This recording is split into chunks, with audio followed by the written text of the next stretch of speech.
everyone. So on behalf of LG Electronics, it's a pleasure to be hosting you here today at the LG Power Your Passion event, where we're featuring the launch of our LG Gram laptop series.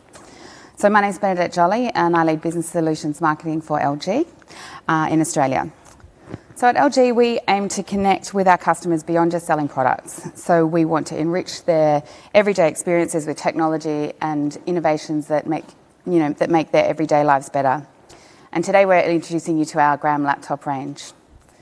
So it's an exciting time for us. We haven't actually had a laptop range in Australia for quite a number of years, and we think it's a really amazing product to be introducing to the market. So the laptop itself is, they've spent a huge amount of time and innovation to try and put together the best package of features, and that includes super lightweight, it's durable, so it's sturdy. It's designed to be super powerful, has an aspect ratio of 16:10. We'll be selling it in a range of different models and sizes. So we've got the 14-inch, a 16-inch and 17-inch model, and in 3 different colours. There's, depending on the model, which is the black, silver and white. So it's a really great product, and we're really excited to be. It'll be available online from the 15th of March, and in retailers as well, coming up soon too. So today's event. So after last year, the last 12 months, which has been really interesting for everyone, it's sort of changed the way that everyone has lived and worked, and what they need to be able to support their lives, to be able to do that. So in 2021, we're continuing to change the way and update the ways that we work, how we are productive, and how we create that work-life balance. So today we have a panel that I'm going to introduce you to shortly. And we're joined by, what we like to call sort of passion experts. And there's fields ranging from fashion, design, technology, social networking, software, and industrial design. So a range of different fields, a range of really different passion areas. And we're going to talk about a few different, ideas around how to power your passion. So we'll get to that in a moment. But just a few things about the event today. So a live stream event, obviously, but you can submit questions via the chat function. So please do that over the course of the event. And we will be doing after the panel a demonstration, and then we'll do a Q&A session at the end. And in the Q&A session, we can address those questions. Anything that we don't have time to cover today, we can follow up with afterwards. But without further ado, let's meet our panelists. Okay.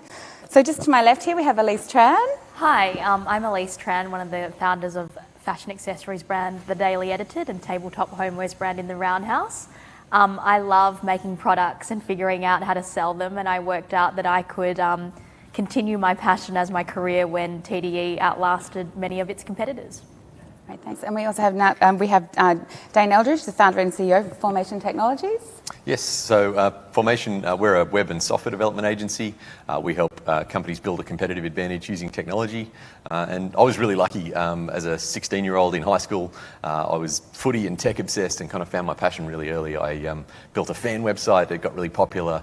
The Sydney Roosters offered me a job building their first ever website, and just fell in love with development and technology and working with great people from there. Thanks, Dane. And we have Michelle Battersby, who is the co-founder and CMO of Sunroom. Yes, I am the co-founder and CMO of Sunroom, which is a brand new app that is yet to launch. I've always been really envious of people who found their passion early on. For me, it didn't really happen until I was about 25, when I had a career change, moving from working in investment banks to launching Bumble in Australia, and that was a real turning point for me. I realised that I just loved working on brands that are all about storytelling, brands that focus on women and are purpose-led. Thanks, Michelle. And we also have Henry Wilson, the founder and designer of Studio Henry Wilson. Thank you. I have a design studio that I suppose focuses on industrial and product design. We do ranging projects from interiors to componentry to homewares. I was very fortunate to really find my passion at a very young age. I was always obsessed with the kind of more hands-on subjects at school, and that led to an arts degree, and from there launching my studio practice. Thanks, Henry. And actually, just on that note, so obviously I was just mentioning before about COVID and how that completely changed the way that we work and collaborate. How has that impacted on you since the beginning of COVID and changes to collaboration and how you work? Yeah, well, it's design's obviously a very collaborative process. We generally have to feel and touch materials and typically have a kind of open dialogue around that, and it has been challenging with COVID. However, we've managed to work around that with a range of apps that we can share drawings online and draw over the top of sketches that someone else might make. And actually, it's been good to be able to fill in that area with those. I mean, we can't totally do it remotely, but we've certainly found ways through. Yeah, great. So we actually conducted some research in the last few weeks to look into sort of how we're going to position our laptop in the market and what was driving people and how they were finding the shift in the way they work and productivity. And from that research, we found that 3/5 of the respondents believe that the most important thing about the type of working life that they want is not to let work overly dominate their personal life. This is particularly predominant with females over males. So Michelle, as a woman who took on starting up Bumble in Australia and then moving on to Keep It Cleaner and now on to Sunroom, how do you find that balance, and what's your advice to other women on how to live a more balanced and passionate life? I mean, first off, I think balance looks different for everyone, and it looks very different at different stages within your life as well. Sometimes I feel like I'm on top of most things, and other times I feel like I have to let some of the balls drop or put more of my attention into one thing over another. I think as you get older as well and you tend to take on more things, maybe you have kids, dogs, cats, you have to be pretty conscious and considered around how you're managing your time and actually make way for the things that will bring balance into your life. So if you know that switching off is really important to you, make time to go for a walk, listen to a podcast. If you know connecting with friends is important, always make sure you're rewarding yourself at the end of the week. Great, thanks. And actually, on that point, Dane, as a CEO and father of some young kids, how do you make this work? Yeah, I think what works for me is just a really good morning routine. So making sure I get out for a run most days, get outside in the green. I meditate most days, and when I'm home, I properly switch off, so devices off and focus on really being present. But to Michelle's point, I think that balance shifts at different times. So there's times when it makes sense to work really hard and work extra hours, and there are others where you can be really flexible with your time and have some time off. And so I think adaptability is the key, but those kind of foundational morning routines set you up for success. Thank you. So also from the research, we found that something like close to 3/4 of the respondents working for a company or employer wanted the ability and the flexibility to work from anywhere. So in fact, 62% of the people that were working for organisations said their employers had already considered it or were considering a move to sort of being able to work pretty much anywhere, either at home or in the office or in a cafe, sort of beyond the usual constructs of the office. So Dane, again to you. So as a leading software agency in Australia, how do you work with with your team members, and how do you implement this sort of approach in your organisation? Yeah, so first of all, I think it's a great trend more broadly, just this move to people being able to work not just remotely but from anywhere. I think more and more companies are going to take it up, and particularly in areas like ours where competition for talent is really fierce, you need to offer that type of flexibility to be competitive. When COVID hit, we went fully remote, and I was a bit concerned about the impact that would have on team and our ability to work together and culture and that sort of thing, but we managed to do that successfully. We now work one day a week from the office, and the rest of the week the team just choose wherever they're most productive from, and that tends to work well. And do you find that with the companies that you consult to as well, that they're having a similar experience? Absolutely. Again, if you're going to compete for talent, the best people have lots of choices about where to work, and that flexibility to be literally anywhere is one of those characteristics. Fantastic. And so, Henry, as an industrial designer, and being obviously designing lots of different sorts of environments, where do you find you do your best work beyond the traditional office? Well, back when we travelled more, and we've all been relegated to sort of homes now, but when I used to find the aeroplane a really great, inspiring place to work. Sort of cocooned up in the air, away from distractions, I suppose. And there was always a nice way to kind of conceive new ideas and plot sort of plans. But now that's shifted a little bit now, and more widely travelling in New South Wales, especially going up to Byron Bay, or being able to get out of town and work from there for a week, or do something a little different, change the scene. So yeah, it's been nice to sort of explore those flexibilities. Great, thanks. So Elise is someone that has a lot of meetings with lots of different types of people, whether it's designers or business partners. Where do you have your most productive meetings? Prior to COVID, I had never really done a lot of video conferencing, but now I do find video conference calls very productive, because I can just hold them pretty much whenever I want and get across what my team members are doing across a range of aspects of the business. So definitely like a video conference I feel is really a productive way to meet and share ideas. Okay, cool. And actually, we've got some other interesting research that I think will be particularly interesting to you, which is over the past 5 years, the online shopping industry has grown by close to 20%. And the Australian Bureau of Statistics said that last December, sales surged 55% over the previous year, which is pretty amazing statistics. So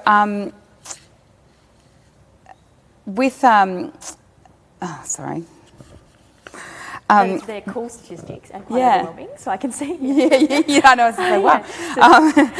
So when looking at specific functions Aussies are using their computers for, that's right. Our research actually showed that over half of them are actually using it for online shopping. Yeah, which is awesome for me to hear, and I love being a part of this industry. So yeah. And and obviously they do studying and researching and all that sort of stuff. But amazing to see I guess the versatility and the the use for all these sorts of tools. And online sales are obviously, a huge component of your business, as well as, your physical stores, and that's grown over the last few years. What do you think is the future of online retail? So there are a few things that physical retail does really well. So meeting and greeting a customer, building that connection, having a customer touch and feel the product, the immediacy of getting the product. So there's some things there that online lacks, and I'm really excited to see what tools are created over the next few years to sort of bridge the gap between the two parts of retail, and I think that will be the future of online retail, the intersection of the two. Yeah, absolutely. Michelle, given that you've started a brand new business and you've got this app in the pipeline, how has technology aided in your productivity and the way you work with that team, and what features do you then also value most in a laptop? Yeah, I mean, it is wild to think I have co-founded this business with two women that I've never met, and I've never met any of my other employees as well, as it was founded at the end of last year, and the people I'm working with are in America. To Dane's point, building businesses and business culture virtually, and the hunt for strong talent, I think, is actually being aided by technology and people getting used to working virtually at the moment. So that's meant that we can hire the right people with the best skills to build this team out and this product out as quickly as possible. But that also means that we're relying heavily on our devices and the systems that we're using to stay connected. So for me, it's about having a battery that never really fails. I mean, I picked up one of these laptops before and it is extremely lightweight. So being able to just grab it, chuck it in my handbag and go is amazing. And then obviously we're doing a lot of sharing files, trying to stay on top of our work. So storage is important, and I'm excited to see what I can do with one of these LG Grams. And what about you, Henry, in terms of features? Yeah, well, so we very image heavy. Obviously, the screen size is very important. So it's good to be able to render these images in such good quality with such a good screen, and also processing power. It's a lot of the CAD program we use does chew a lot of power up. So having that ability to have that in a portable laptop is fantastic. Yeah, great. And Dane, actually, our research found that one of the main reasons that people wanted to upgrade their laptops was for faster storage, for speed and better battery life. Do you think that the changes to our working lives, particularly the acceleration of that in the last 12 months, has contributed to that sort of preference? Yeah, absolutely. I think we just spend so many hours on our laptop devices these days that, you need something that's going to be able to keep up, and anything that's slowing you down, it just has a big impact on your life, right? So that speed in terms of processor power and that sort of stuff is critical. And we also had over 4 in 10 respondents say that they would upgrade the computer in the next 6 months to 12 months. 6 months to 2 years. What do you think is driving that uptake? Again, I think it's maybe that shift from where you might attend a meeting and you might not have a laptop there. These days, you might be Zoom and remote or in a cafe or somewhere else, and you're just jumping from meeting to meeting. So I think it's just the amount of usage that's driving the uptake, and you want something that's going to be able to keep up. Yeah, great. So Elise, we've chatted quite a few times in different sort of formats, face-to-face today, but previously on Zoom calls. What's your best advice for working remotely? I got into a bit of a trap around this time last year with not having a routine. So I think, some of my tips around working remotely are keeping to a set schedule. So getting up at a normal time, eating your meals at a normal time, so not lunch at 4 p.m. and taking regular breaks and things, and not just working all the way through. Yeah, great. What about you, Michelle? Yeah, completely agree with Elise. I think you can get into the trap of not stepping away from your laptop. So I think setting barriers, ensuring that you're getting outside, exercising. But I also think working from home, you miss those like water cooler chats, when you aren't really connecting with people on more of a personal level. You're getting on the phone intentionally to talk about the task that you're working on. So I think sometimes you can lose that personal connection a little bit. So I think it's important to maintain the casual conversations, and everyone's done it, the Zoom drinks. I think whilst they can be a little bit cringe sometimes, they actually really work. Yeah, great, thanks. And actually, and Dane, so given that you're so well versed in computers and computer software since your teens, what advice did you also offer other people during the pandemic to help them with their productivity and help them stay focused and be productive? Yeah, I think making sure you get a great night's sleep and just starting your day right. So, healthy breakfast, getting outside, getting some exercise, and just giving yourself some input, whether that's some inspiring content or some educational content, just something that gives you a great lens to look at the day through. I think being organised, so I use an app called Todoist, which I think is fantastic. Plan the following day, the day before. That's a great little productivity hack. And just turn off push notifications. They are an absolute killer. Yeah, I think they are. Great, thanks. Well, I just want to thank all of the panellists today. We're going to, obviously, we'll be able to come back at the end of, after the demonstration for Q&A. But what we're going to do is we're actually going to hand over to Dennis Asick, who is our product expert for the Gram at LG, and he's going to take you through a demonstration of the features of the LG Gram range. And I'll just pass across to Dennis. Thanks, Bernadette. I'm really, really excited about this product, and it's really my honor to introduce the LG Gram to everybody. I want to show you why this laptop is perfect for current environment and why it's something that you can actually use successfully in your everyday work and also in your entertainment, in your hobbies, in your play at home. So I have the 14-inch here, a 16-inch here, and when you first open this notebook, the one thing that really hits you is the dimensions of that beautiful, crisp and bright screen. So you can see that our bezel is actually very, very narrow on all 4 sides of the notebook. So what that actually is allowing us is to reduce the physical size of the notebook to as least size possible. And I'm going to ask Elise to come down and just show us the 14-inch one. It is super light. Do I have my back? This is fine. That's fine. So the 14 inches, as I said before with the screen, all the bezels is very, very narrow, and the unit itself is basically a lot smaller than traditional 14-inch notebook is. And what that allows you to do is just basically take it and flip it in a smaller satchel, in a smaller bag, and especially with the ladies with the bags, you want to kind of have a smaller notebook inside because it will actually fit more of everything else. So would you mind showing us how it fits in one of your... Sure. So it's so light and really streamlined, so it fits into most of the bags that we make, actually. So that was like a super easy fit. So even something like this, which is like traditionally like a very narrow vertical definitely. So it fits in here too. That's pretty cool. Look at that. Amazing. And what do you normally put in your bag when you carry the notebook in? Yeah, so day to day, on like a day like today, I did bring my laptop, then got like a cosmetic case, this just doesn't have naturally, like a wallet, drink bottle, normally keys and a phone, but I've got them somewhere else. I'll take this off a second. So the one important thing to note is a lot of the notebooks are either in metal or plastic. This is actually using magnesium alloys, which is a lot more durable, a lot more resistant. And we actually have a military standards, multiple military standards, and they actually they go against shock, the high temperature. You know, if you put it in the boot of the car, the notebook won't overload, it won't, destroy itself. And obviously, it's more resistant to the certain types of damages. What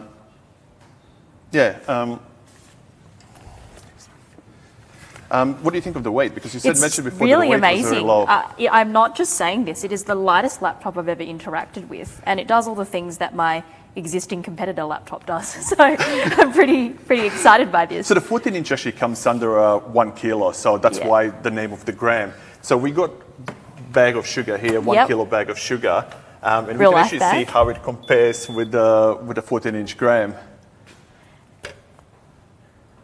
Genuinely a kilo. Excellent. We're not getting ripped off there.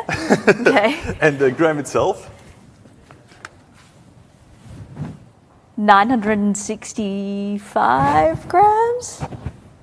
980 grams. Yeah, 980 grams. Amazing. That is still very, very light. And what it means that when you're carrying your handbag and all those other things in there, that actually reduces the weight of everything else and makes your shoulder and everything else less tiring after the long day of work. And while the 14-inch notebook itself is under a kilo, so 980 grams, we haven't actually skipped on the other sizes as well. So this is like a 17-inch here, and the 17-inch is just over 1.3 kilos, which is absolutely incredible for that size. It's half of what other competitors at the moment are in the market. Thank you for that. Now.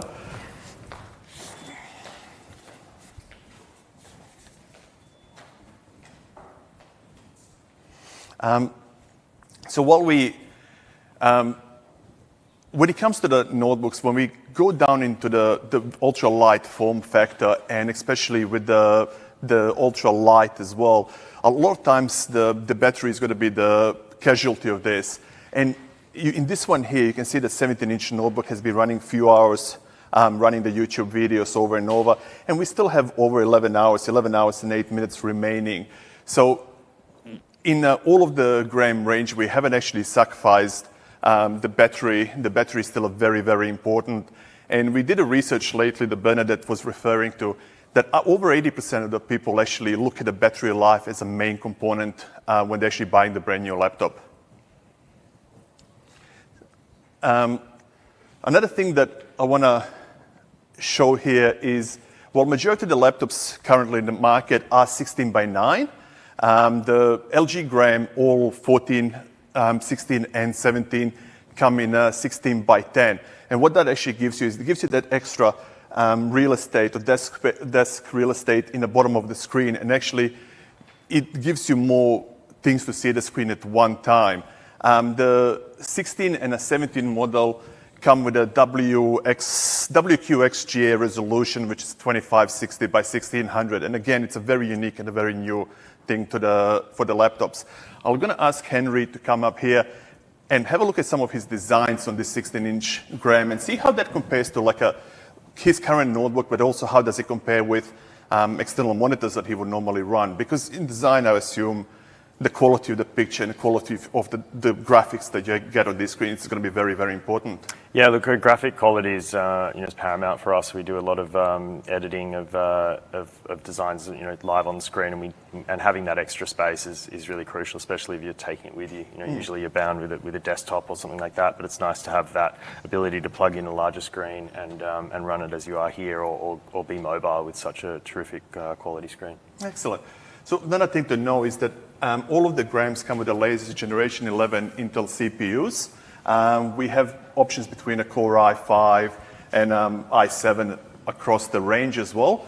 And what this allows you, with a great battery life, with a limited size, it actually allows you to do, make content and create stuff anywhere you go. Be it in a home office, being at work, or being in a bar somewhere, or having a coffee. How do you normally work with your laptop? Do you do much of the work outside of your office, or? Yeah, it's always good having that flexibility, and often we'll be traveling to a manufacturer or something like that, and we have to talk about the abilities of a design, show the drawings on the screen or a render or something in that nature, and being able to take a laptop and adjust things on the go when you're outside of the office is really crucial. And the battery life, I guess, falls very good there because you're not having to look for the PowerPoints, not having to look anywhere to plug it. You can just sit on any table and do it there. Yeah, absolutely. It makes it a much more streamlined process when you can be confident that the battery's going to last through those meetings. Yeah.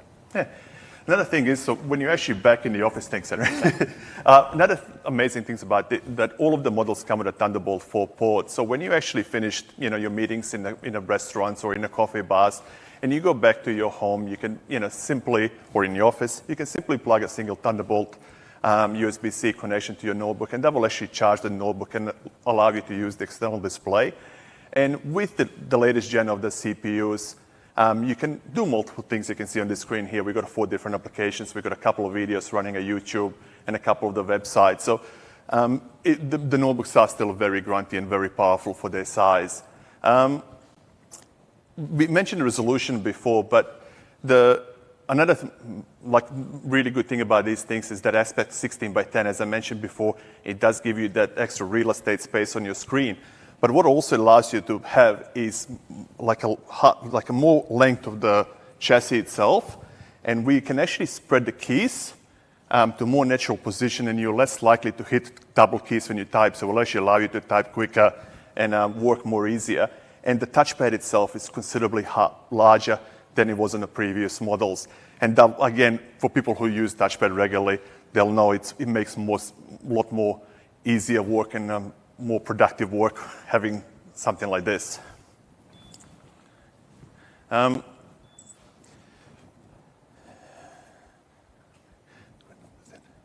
that's it. We covered most of the stuff. I'll put it back to Bernadette and to the panel. Thank you very much, everybody.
Thanks, Dennis, and thanks for the great demonstration of the Gram. I hope that if you've tuned into the live stream, you're enjoying seeing what we're delivering to the market today. I think it's a really great product. The combination of features are all fantastic, and we think it's going to do really well in the market. Interestingly, Dennis, I know that we do get comments around the laptop market being crowded and so forth. But I mean, I personally think it's still worthwhile introducing a product like this to the market. What are your thoughts? When you have something that's amazing, you should always give people a chance to, purchase it and actually try for themselves. We think the product is quite unique. There is obviously a lot of different notebooks on the market, but as the panel has seen here, that combination of the ultra lightweight, amazing specifications, amazing screen quality, as well as the long battery life, we think it's a winner, and it's something that's not just going to be great for the LG, but it also helps everybody else with their everyday work, and I think that's very, very important. We have seen before, like how your everydays have changed in the last 12 months, and I think this is a device that will actually help our consumer be more productive. So it's main reason. Thanks. And so we've talked a lot about work and productivity, but what about in your personal life? What do you value most in a laptop that you use for all of your day-to-day personal, admin and so forth? I might start with you, Elise, and we might just go along. Well, so outside of work, I really only use my laptop to Netflix and chill, and also internet shop. So as long as it's doing those things well for me, so like high quality screen, then I'm pretty happy. Yeah, cool. Yeah. What about you, Dane? I think very much the same. I think the only thing I'd add is just I really value that durability, so that ability to take an absolute beating, whether it's the kids knocking it over or whether it's taking it on holiday or whatever it is, just being able to survive that. Yeah, definitely. What about you, Michelle? I'm the same as Elise. I only really use my laptop to shop and watch Netflix. So battery for me, because I hate it when you've like settled in your spot, you're watching something on Netflix, it's like getting to the climax and then that little battery comes up and you're about to miss it because you can't be bothered getting up and finding the charger. So battery for me. Yeah, for sure. What about you, Henry? Yeah, I think probably echo the rest of the panel here. Yeah, having a good screen and good battery is great. And usually we'll use my laptop to put music on in the house or something like that, and then feed it through speakers. And it's sort of nice to be able to move that from room to room and have that portability. Yeah, definitely. And Dennis? Work. I work for LG, so it's always work. No, but in reality, as you know, I live in a different city, so I commute even before COVID and started recently as well into Sydney. For me, that battery life and the form factor is the most important thing, because I will do a lot of my work on the airplanes. I will do a lot of my work on the back of the Uber, Uber on the way in and out of customers' office. And so the combination of the battery, combination of the lightness, I will also spend sometimes 15 hours plus carrying a notebook around on my shoulder, and moving from a normal notebook that's about 3 to 4 kilos down to the gram. I've seen a big difference on the end of the day when I walk into the hotel room and I put my notebook down. I actually feel my shoulder feeling different than it did before with the old thing. So those three things, as I said, for me they were winning, and one of the reasons we chose to bring them on. Yeah, I agree. I would also add to that it has to fit in my handbag. And I also like to use it to scroll through social media, which I'm sure is probably something that you're wanting everyone to be doing as well. But yeah. I feel conflicted saying that because it's also important to switch off. Yeah. And I'm sure everyone watched The Social Dilemma, but our app also helps women make money, so there's a benefit. Yeah, but it's about work-life balance as well, isn't it? It's about getting all of those things together. But so I'm happy to start anywhere. So what's your advice for following your passion? Do you want to start, Elise? Oh, got me again. Yeah. I can start with Henry. Make sure it's your true passion. A lot of people come up to me with these thoughts around finding niches in the market and manufacturing an idea or a business around a perceived gap in the market. And I've never gone about it that way. I've only ever made things, and to this day only really make things that I would use myself or really believe in, except for some of the men's products. But I'm always happy to gift those. So I think in following your passion, it just has to be really true. I think probably just sample widely. Try a lot of different things to try and find that correlation. I guess the bigger your sample size, the more likely you are to find something that's truly your passion, and probably just always be a student. Once you've found it, make sure you're just constantly learning, because there's always something new or always some area that you can improve in. So, and how do you do that? Are you talking about structured learning or just anywhere? No, I think particularly non-structured learning, just having some great learning habits in terms of whether that's audiobooks or reading or formal courses or whatever it might be, but turning that into a habit, so it's not a, education doesn't finish when you finish university, for example. Yeah, true. Yeah. Yeah, I would say just don't freak out if you don't have a passion. I really think it will come, and definitely keeping an open mind helps. Trying a lot of things. If you feel like you're stuck in your career, do things on the side, talk to people. One conversation is what led me to finding my own. And if my passion was to change later in life, I'd also be open to that as well.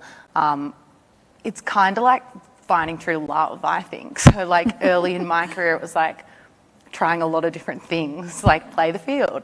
And then you find what you really like and you settle into your passion. Yeah, It's good advice. How about you, Henry? Yeah, I think I agree with it with everyone again. You know, for me, it was just saying I said yes to a lot of random things at the beginning, and you know, all of those things I chased down were in some way beneficial. So I think having a kind of really open mind at the beginning, and then you can narrow that a bit, I think, and start to, you know, be a bit more picky about what you do. But having a really open mind about just trying different stuff is crucial. Yeah, great. And so, Michelle, what are you most excited about with the new business? Everyone getting to know what it is. Yeah, it's a really interesting time at the moment just because we are pre-product, so it wouldn't be overly strategic for me to share a lot. There's a lot happening in the space at the moment, particularly in the US, so really trying to keep ahead of that at the moment. But I'm just really excited to be working on something that I think could be really big and very global, and something that could potentially change the way people interact and consume content online. Fantastic. Well, I look forward to seeing more as the weeks and months roll by. Yeah. And so, just to talk back about the laptop a bit, just because, you know, we should bring that back into the lifestyle conversation. Dennis, can you talk a little bit about the main differences between the three laptops, you know, apart from just the size? So this resolution on a 14-inch is lower, and that 14-inch is really meant as a more kind of mobile product. That's the main kind of thing, is something that you want to move around a lot. And yes, use it on its own, but also run it in the office, run it with external screens. I think where the larger size, especially that 17-inch wins for me, is something that you can actually use as an everyday product and work from, you know, on a multiple kind of ways. As I said, you know, do you run in the office and do you use it as a, you know, drive monitor with it, or do you just use it by itself? And I think that's what's the biggest difference is. It is that size, because the majority of the other things, they are very similar across the model. So it's that size, and again, for the people who creativity, the higher resolution on the 16 and 17s will give them more of the, you know, ability to do more stuff on the screen to the better degree as well. And so that's actually a nice little segue. I was just going to ask you a question, Henry, around your design process. Do you use technology solely when you're creating, or do you also sort of mix it up with, I don't know, like drafting tables and all sorts of other things as well, or, you know, does technology really, you know, enable you to do the work that you do? It's very it's really a high-low kind of industry, because, you know, we'll pivot from drawing something in CAD and using a 3D printer to cutting something roughly out of cardboard and sticking it onto a wall with a bit of double-sided tape, and, you know, move back to crayons and pencils and drawing on things. So you've got to sort of pivot between all of those processes. Ultimately, yeah, there is a technical 3D component that comes at the end, so, you know, that's the sort of final output often, but then that goes to a manufacturer and then goes back to getting your hands dirty. So there's, you know, it moves in and out of all of those processes as the product comes to life. Yeah, for sure. Well, you all obviously work super hard and super passionate about what you do, but how do you actually switch off when you get to, you know, going through your day, getting your work-life balance? What happens in that balance component? How do you actually, you know, switch off? Actually, I might start with Henry just to give you a break, mix it up. Yeah, look, I quite like this sort of adrenaline sports. I find myself like to be totally distracted by something. So whether it's sailing a Hobie Cat, or, you know, kite surfing, or just doing something where it's almost, I don't want to say life or death, because it's certainly not that extreme, but just something that you have to have your wits about you the whole time forces me to stop thinking about other things. Otherwise, if it's sort of, I tried golf for a while and I ended up just doing emails between holes. So I kind of thought, I need something that is totally enthralling. Otherwise, you know, I just slack off and do something else. Two things for me. First one's cooking. I'm not very good at it, so I always have to pay close attention to the recipe so I can really switch off. I can't do other things at the same time. I just find it really therapeutic. And then very basically, I just love reality TV and find it just numbs my brain. So I love watching Real Housewives of Beverly Hills. I think I really agree with Henry, finding things that are Right. not so much on that front. Yeah, things that just take your full focus and attention. So whether that's like trail running or skiing, or I've recently discovered track days, which just, again, you really takes your full time and focus, and gives you that bit of adrenaline rush as well. So. And when you do that, you just completely switch off? Yeah, you get into that flow state and you kind of lose track of time, and you're just totally present. Yeah. Great. What about you, Elise? I don't really switch off that much because I have anxiety around not like using my time effectively, and like most of my friends now have like a child, so there's like another aspect to their life, and I don't have that yet, unfortunately. So I've got another business, right? But I think the only time when I'm away from my phone is spin. So 45 minutes of spin in the morning is the only time where I think I've actually come away from the work that I do. Fair enough. And I've got another question was around how you power your passion. So actually, Dennis, I'm going to start with you. How do you, what does powering your passion mean to you?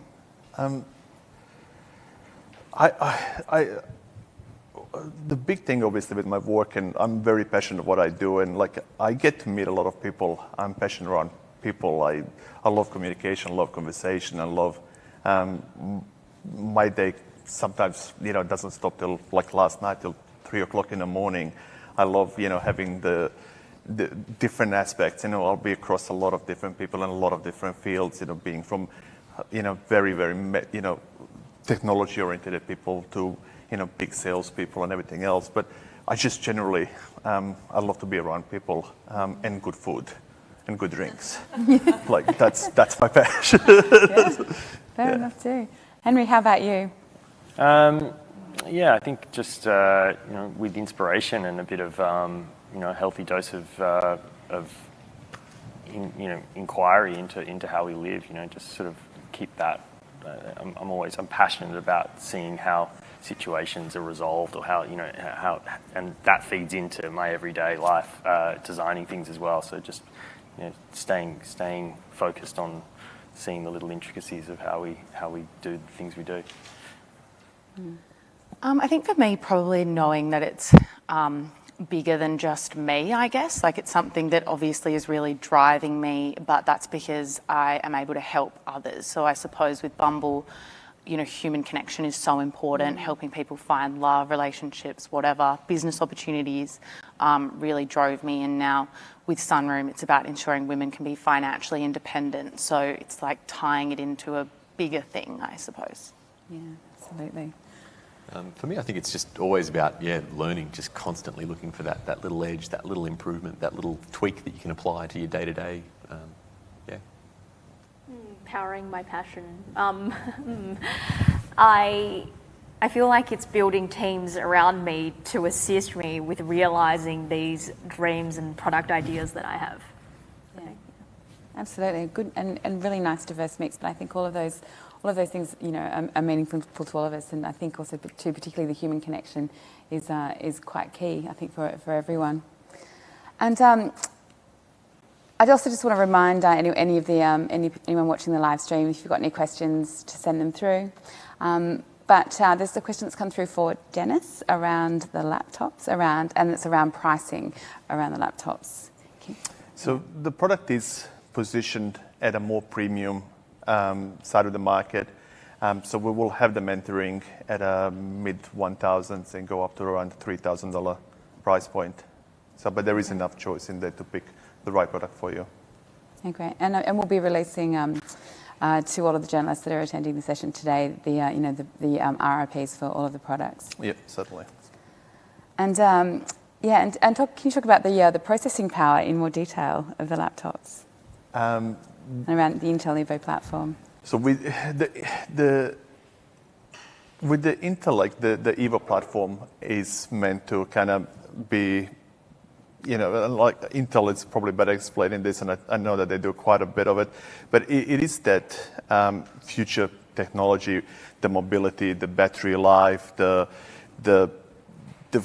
quality of the product itself, with the boost with the Wi-Fi and everything else.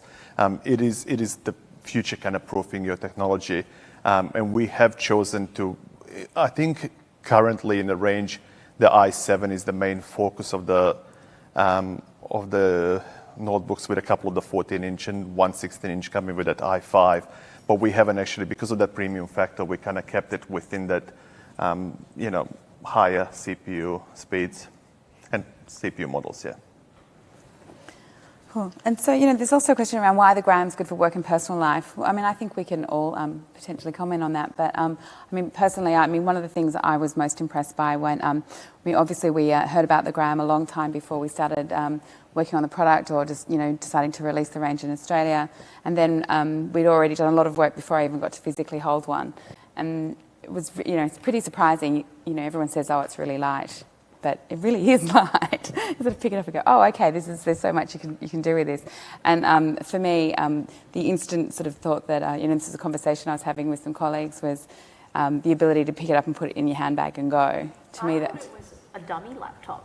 We have some dummy laptops in store just to show people how the things can size, fit yeah. into bags and laptop cases, and so light that I actually thought it was not real. So I was like turning it on. That's great. Yeah, it is real. Yeah, good. That's what I think. Mention as well that I was very, very surprised about the durability of it. I'm very rough with my technology. I go through so many different phones and computers, and you name it, I break it. But I've been quite surprised that it actually withstood punishment that I have given it over the last few months. So that's a big feature for me. That's always a big plus. Yeah. And interestingly, we haven't really talked about this before, but this is it's actually a second generation model in the rest of the world. But it's the first year that we've released it in Australia, and so they've made a little upgrades since last year. But it's been really popular sort of globally, which I think is also part of the reason why we're so confident to release it in Australia. Yeah. Does anybody have any other questions that they want to talk about? Anything that anybody wants to go through? No? No, can't wait to use it. Excellent. Well, we look forward to making sure that you all have one to take with you on all of your thrill-seeking adventures, or to help you switch off. Could be parasailing with a notebook and doing work. Yes, exactly. Okay. I just want to thank everyone on the panel today: Elise, Dane, Michelle, Helen, and also Dennis. Thank you for the demonstration today and for participating in the panel. Very grateful to have had you here to talk with us about what powers your passion, and to help us launch what we think is a really exciting product, which is the LG Gram. So I'd like to thank anyone that tuned in today to the live stream. We have more information coming out to you from the team, and if you have any other questions, send them through to us, and we can follow up with you later on. But I think it's been a really great session today. I'm really excited to have been here, and thank you all for tuning in. Thank you.